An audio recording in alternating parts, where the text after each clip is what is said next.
Antarctica scientists solved the mystery of a bizarre blood falls which first stunned explorers more than a century ago. Antarctica is Earth's southernmost continent where the geographic South Pole is located. The frozen desert is home to some 1,000 scientists who live in the blistering conditions that reach -90°C at times, as they attempt to understand more about the history of Earth. In 1911, Australian geologist Griffin Taylor was left mesmerized after discovering a flow of red salt water from the tongue of a glacier onto the ice-covered surface of West Lake Bonny in East Antarctica. The phenomenon was first attributed to red algae, but last year scientists finally cracked the mystery once and for all. Steve Martin, a historian in the icy continent, told Motherboard, "It's unearthly, it's unreal." So when explorer Griffith Taylor and his friends saw the blood falls flowing red out of the end of the Taylor Glacier, they must have thought it was just another incredible oddity in a very strange part of the world. That first discovery is leading us on a track of further discovery and further explanation.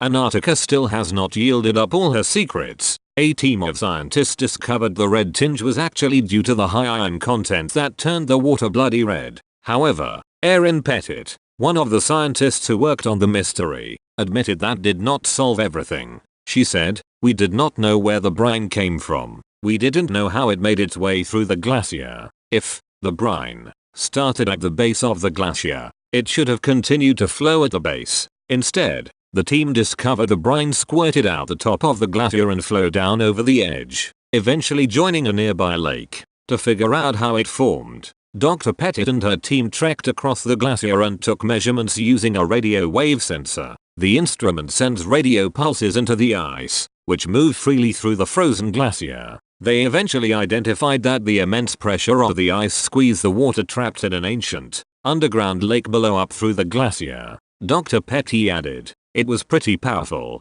pressurized brine in that conduit. Even though it's not always squirting out the top of the glacier, it's always sitting within the ice. There is a pressurized, slushy ice mess." The team published their findings and were able to confirm them when a drilling team visited the region this year. By using the map Pettit and her team had created, the drilling crew located where the underground source should be and got to work. Sure enough, red brine squirted up around the drill.